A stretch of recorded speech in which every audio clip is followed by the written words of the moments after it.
petitions and our prayers, Lord, and we ask that you would just lead this council, Father. Bless them as they serve our community, Lord. And we just ask for a special blessing upon the Shaver family, Lord, that you would just be with them and cover them with your grace and mercy, Father. And we are just so honored and grateful that we can call you our God, and we are your people. And it's in Jesus' name we pray. Amen. Amen.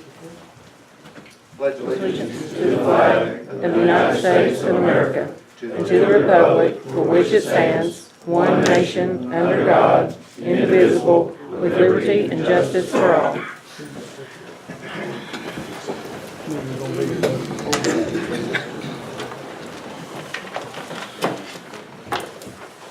In your packet, you have the minutes from the December 20th meeting. Motion to approve. Motion. Second. Any changes or questions? All in favor, say aye. Aye. Motion carried. Committee reports. Under public safety, I don't have anything at this time, public. Street. I don't think we'll have anything tonight. Finance. Finance is, for everybody's information, the committee has been in there with the department heads. We didn't get finished with, we're trying to upgrade all of our status on all the capital improvement projects. And when we adjourn from here, we're gonna go back in there and by the next council meeting, we'll have a full detailed sheet, I guess, about where all of our money is and what we can hope to spend through the rest of this fiscal year on the project we hope that they've requested. Obviously, all of them will not be done, but we're trying to put new priority schedule on the ones they requested earlier in the budget year. So we are working on it right now. I want to commend the finance committee for the work there. First 6 months of this year have been terrible on the income. Sales tax is down 40,000 plus, both sales taxes, and total revenue is down 130,000. So over a 6 month period, we've been down 210,000 plus on income. But next side of that, the department heads, everybody's done a really good job operating under budget. So the numbers are pretty close to matching up in that part of it. But, going forward, hopefully this next 6 months is going to be a big improvement over last year. Chamber of Commerce. I've got 3 things. First of all, this came up right before I left the office, so I just wanted to bring it up to your attention, to the public's attention. About the middle of December, a lot of businesses in the community received a solicitation for advertising in a Kennett High School sports program, and we notified everyone in the newspaper, helped us in the radio, that that was a fraudulent solicitation. They've tried again today. And usually we don't bring it up because, this happens all the time, people trying to sell ads, but this has really hit a lot of people. And it's the same organization. The email comes from a Samantha Woodward from CW Promotions. So spread the word. If you receive that email, just ignore it. It comes from an AOL email, and nobody uses AOL anymore. We know that. And I also called back the 1-800 number. They have a nice little voicemail. You sit on hold forever, and they never call you back. So they don't want anybody's money too bad, I guess, if they're not going to answer the phone. But it's kind of aggravating that they're targeting Kennett. So. And then the promotion says, "Go Bulldogs." We all know we're the Indians. So. It's a beautiful little pamphlet that they've designed, but we are not the Bulldogs. And the money does not go to Kennett High School. So I haven't talked to the school today. I did talk to them the last time, so I'm sure they don't mind me telling you that that's not a real promotion. So next I have, last time I talked about our DMO application, which means Designated Marketing Organization. Good news is we were accepted. So Kennett Chamber of Commerce is now the Designated Marketing Organization for Dunklin County through the Missouri Department of Tourism programs. So other communities in the county can apply for these funds, but they have to do it through the umbrella of the chamber and provide their own matching funds, just like you all do through the hotel motel, and we help manage that. Other communities, if they want to use the marketing, can do that as well, but they have to put up the money, and we will help them submit the application. There are 3 different programs that we are eligible to participate in. The marketing matching grant, which matches 50%. So if we put up $500, they will put up $500 for advertisements. So that will help us get better advertisements and larger advertisements in tourism, magazines, websites, newspapers, television ads, those things. The Collective Marketing Initiative, that's where the state of Missouri shops for good advertising deals in national magazines or large billboard ads. And so let's say we go in with Cape Girardeau and West Plains and put in a page together because we can get a better rate at a collective rate. So the state will help us do that. And the Marketing Platform Development Program, that's a 50-50 grant that we utilized last year. And then we'll be able to use that again to get more marketing tools, because that's the same one that we used when we got the City of Kennett logo several years ago. We got brochures, and then, we need new brochures. You have to update those things, so we'll be able to do that now. So any questions about that? It's a 5-year certification. It's good until June 2022, and so we'll just keep up with that over the next 5 years and then reapply again. We are a level 2. They rate communities 1 through 4 based on population. The chamber staff had to find out a lot of things like the number of hotel rooms, not only in the city, which we knew, but we didn't know the county. So we had to call around and get the number for the county, how many campsites there were, all kinds of interesting things, what restaurants were available. So based on those parameters, we are a level 2. So they put us in different brackets and say St. Genevieve. They have a much larger population, so they'll be rated differently. But anyway, it's a good thing for us. It'll just help us get more marketing dollars for the community. And the last thing I have is the state sent out the new tourism guides. They do this every year. In the past, Kennett has not done a very good job of participating in this, and this is a free advertisement.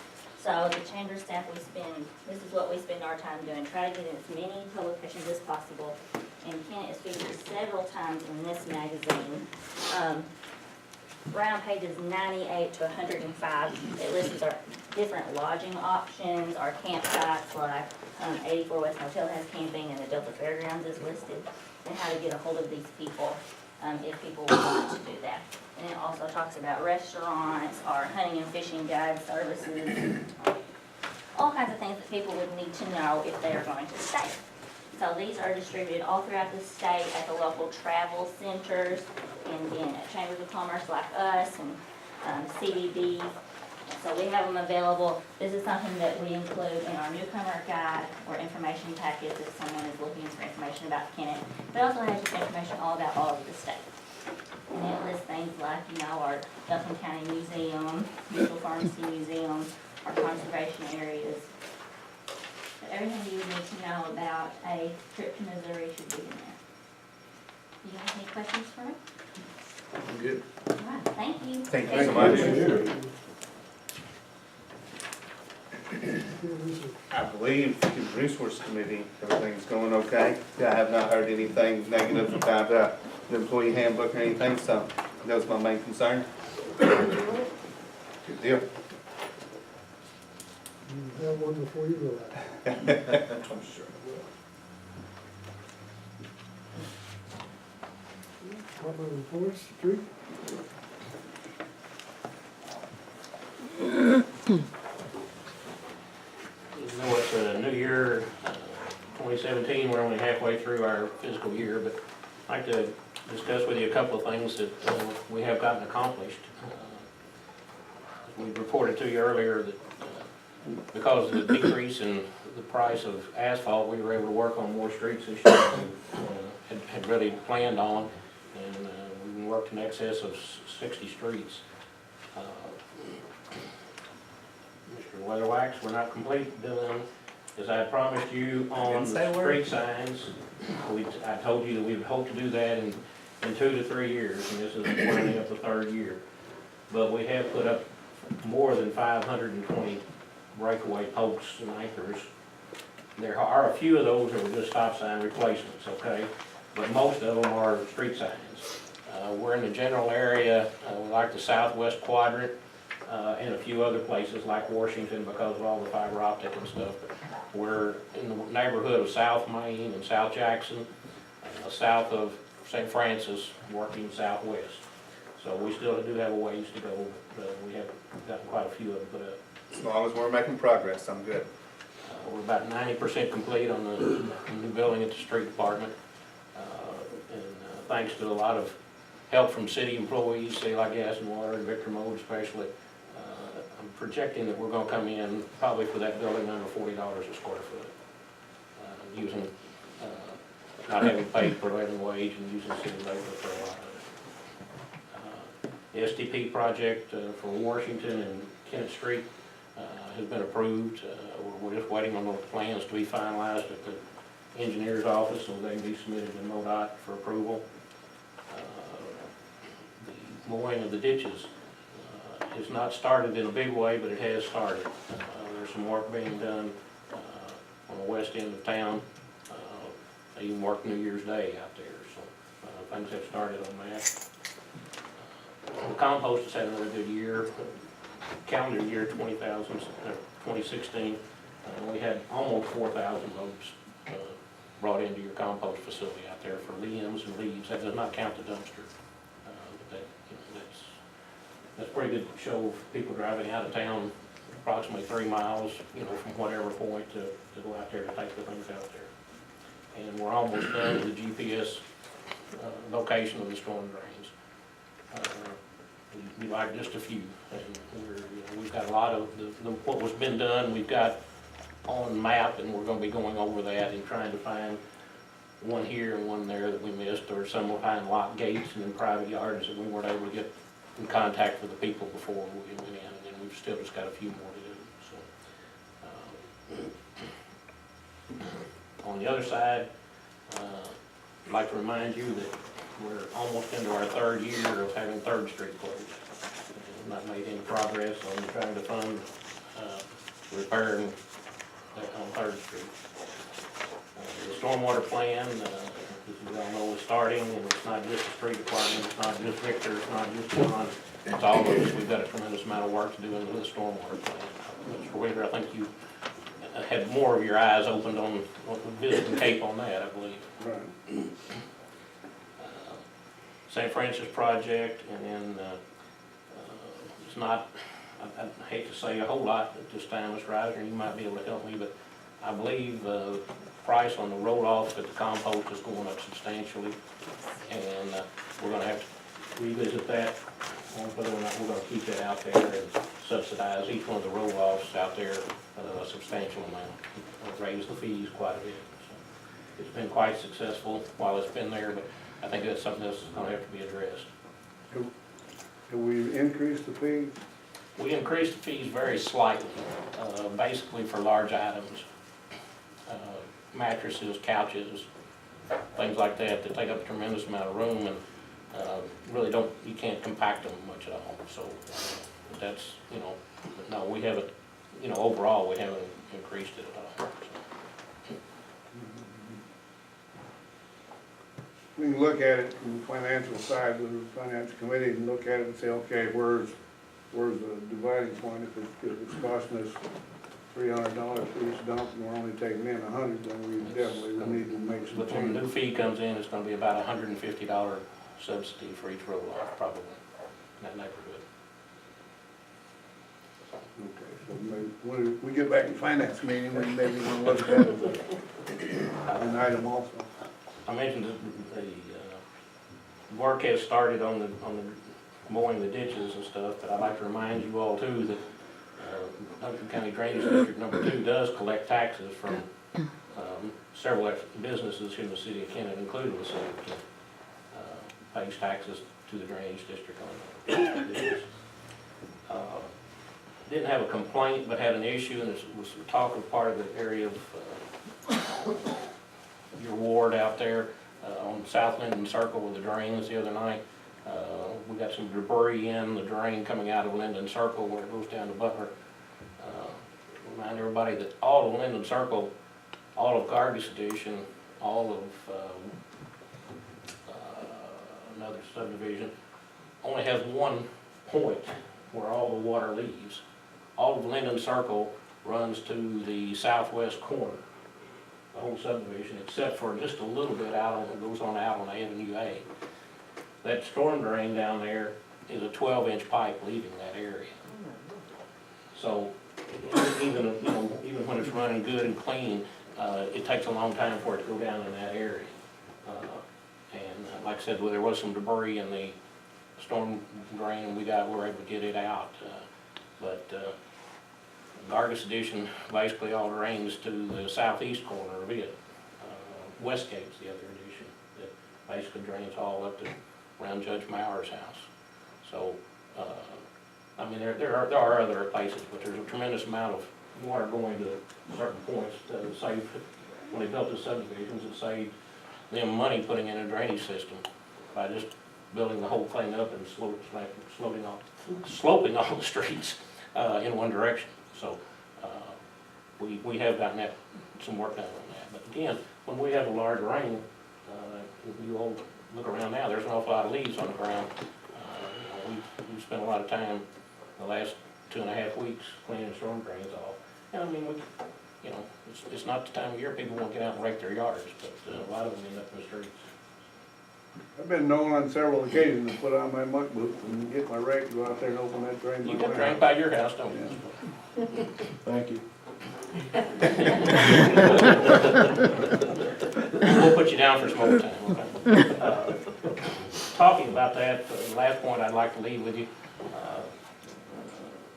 One of us standing here that does not want to see a snow, and another one seated right behind me wants to use your new snow plows very bad. I just want to Oh, boy, first off. Yeah, Mr. Palmer, but remember, we haven't used those yet. Those are going to be new. We're going to have learning issues and growing pains and everything else with those. We think we got a fairly good plan set up, you know, to utilize them, how to staff them, and so on. But we're going to need, if we get snow and use them, we're going to need cooperation of the citizens of Kennett. And I know everybody won't read the paper, and I know everybody's not listening tonight, but you know, leaving cars in the middle of the street, leaving basketball goals out there, and so on and so forth isn't going to help us. And my phone's going to ring off the wall, and possibly some of your all's, but you know, cleaning the streets, we're not cleaning people's driveways. We've got to clean the thoroughfares, and many people don't understand that. But you know, we're no different than any other city that cleans snow. We don't clean people's driveway. We're trying to clean the streets. So we'll probably be going around vehicles, we'll be going around basketball goals and stuff like that too. So just kind of preparing you all if we get something this winter that you may hear about it, but we're aware of it. But as many miles of streets we've got with 2 snow plows and a road grader, you know, it's going to take a while to get over when we can't. How many miles of streets are there in the city, roughly? There's well over 100. And that's center lane road, so you double that if you're running a snow plow, you know, or whatever, so. Yeah, so, you know, you're gonna move down that center lane both ways.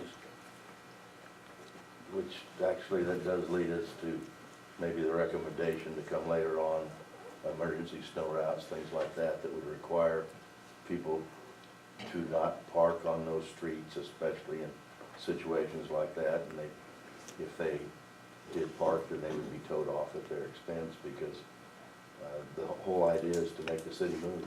And so if, you know, it doesn't seem to be an issue right now, but if it becomes one, we'll be talking to you all about. Our first priority will be what we've used in the past, have been what we call our corridor streets. We'll leave the shop first and go out and actually hit Tico, in the area around Tico for the hospital first, but then we'll run Kennett Street, Anthony, Tico, 5th Street, Floyd, College, Washington, you know, the main corridor streets that we have, those will be the first ones that are trying to. That doesn't help everybody that lives off that street, I understand that, but we try to get the main drags running to where people can get to those when they can get travel. Thank you. Do you have an update on the generator that? Yes, it was an operator error Okay. in starting it. You start it and you hold the start switch even after it starts for 5 seconds instead of letting it go, so it's working great. Okay. It was, Nice to know that. you know, in the military manual, we didn't catch that. So after talking to, several people, it works great. Good. Thank you. Thank you. Trustee Singh? Yes, in your packet, property maintenance, their year stuff done pretty quick. And, they have a report, there's 1,281 letters written in 2016 for different, violation notices, which is about 25 letters a week on average, a little over that. 154 court cases, and of course it breaks down, the biggest bulk was, trash and then weeds and grass. Swimming pools usually in the spring when the local stores stock up with their swimming pools, you'll see people, they just don't think about putting fence up that's required for safety. And had a few damaged or unregistered vehicles that were disarray yards. You'll also see that they, Councilman Freeman asked some time ago, property maintenance, and you'll see for the whole year listed what property person is responsible for. Police department and fire department are working on their end of the year reports, and they'll have them here. One of the last things, just administratively, to just let you know, we do have one of our young ladies that was a 911 operator, was accepted into the police academy, which we're grateful for that we can get another female officer in the future on the force. There's times when it's difficult when you have to take a female who may have been arrested out to the sheriff's office, so that another female officer might be able to call frisking down and make sure there's no weapons or paraphernalia or whatever. But our operator, Bridget Evans, will be going to police academy, and she requested to go part-time, and then we had another part-time person who's requested to replace her full-time, so in talking with the city attorney, we both work, we're just changing positions and salaries, and I think in the long run, Miss Evans gets out of school, we'll see us have a fine young female police officer that helps fill that need in the department. And I meant to get the totals today for what the fire department, but with everything that went on earlier this morning, wasn't able to get it. But we have kept the runs down. 2009, 10, 11 was our big years, and we went through and cut out a lot of the needless stuff that really first responders can't. If someone's sick with a health issue like flu, there's not a lot you can do for that except expose yourself. So we kind of working with the 911 group, give them some protocols where if someone says they've had fever for 3 days and other additives with it, there's no need for us to go. It's just